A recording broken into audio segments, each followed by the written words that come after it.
Cedric Gray with Magnolia Capital is back with me today, and we are going to discuss something that's kind of a daunting process for some buyers, and that is closing. Yes. Welcome back, Cedric. Well, thank you. Always good to see you. Glad to be here. So I do think, especially if it's somebody is a first-time home buyer, that the closing that's looming in the future can kind of be a daunting process. Let's Yes. go through that a little bit. Okay, so the closing process is basically designed so that when a buyer is purchasing real estate, it gives them ample amount of time to do things like get their financing, to go through their inspections, any contingencies or concerns that they might have about that property.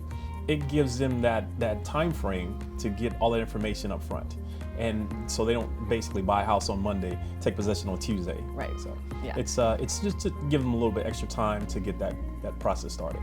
And so, okay, speaking of the process, what can they expect as they're going through the actual closing process? Normally, so for a buyer, so you got two sides, you got the buyer and the seller. So the buyers can generally expect to work with the lenders. So they're going to have about anywhere between 20 to 30 days, maybe 45 days, depending on which type of loan they're doing, to get all of their finances in order, which means that they're going to get their loan, they're going to establish their loan, they're going to provide any documents, get all the tax records. There's probably about 12 different documents that a lender is going to need in order to close a loan. So it gives them that opportunity to get those documents as well as take care of their home inspections, because you don't want to buy a home and then the very next day that you close, the HVAC goes out. Right.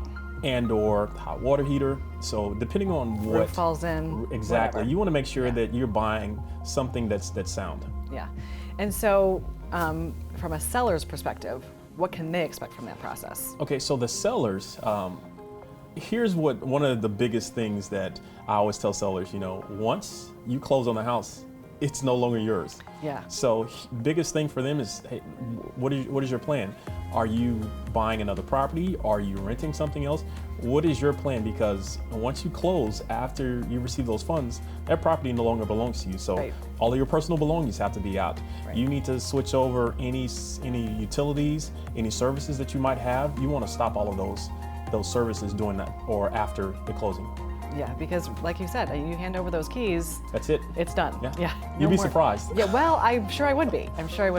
So who is involved in the closing in terms of people being there? Do buyers have to be there? Do sellers have to be there? So here in the state of South Carolina, there's two separate closings. You have the buyer side and seller side. So for the buyer side, normally there's the attorney that's representing the buyer. There is generally the real estate agent will show up, and sometimes the mortgage loan officer, a loan originator, they would show up from time to time. Okay. And so you said there's two separate. So the buyer, that's the buyer's Correct. perspective, and they're all with those people. So then the seller does a separate one? Yes, the seller's Okay. very, very simple. So instead of signing away your life as a buyer, Right. for the seller, there's normally a couple of pieces of paper that the seller would have to sign, the deed and things of that nature, basically changing ownership of the property. And they're also signing the settlement statements showing where funds are going to go, and it lays out their actual costs to close the property. Okay. Yeah. So for sellers, it's like a couple-minute process. Absolutely. For buyers, it's a little bit. Yeah, You no. feel like you're signing forever. Normally, if you're cash buyer, it can be as quickly as 15 to 30 minutes. If you are financing, it's going to be between 30 minutes and an hour. So why should somebody choose you as their agent to walk them through not only this process, but really the whole buying and selling process? The reason why I like clients to choose me is because my goal in life is to make their life a lot simpler. So what I like to do is take everything off their plate except for their personal finances.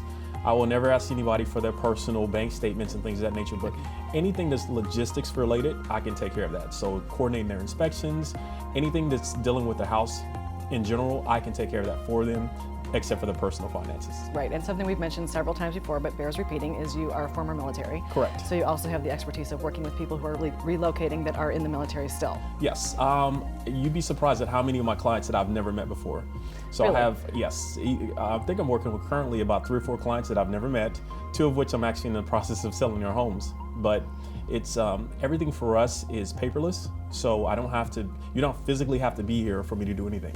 And that can be as far as keeping your house cleaned, getting your yard taken care of. So those are things that I can take care of for clients that are no longer here. Excellent. Well, thank you as always for your great information, and we'll see you next time. All right, thank you.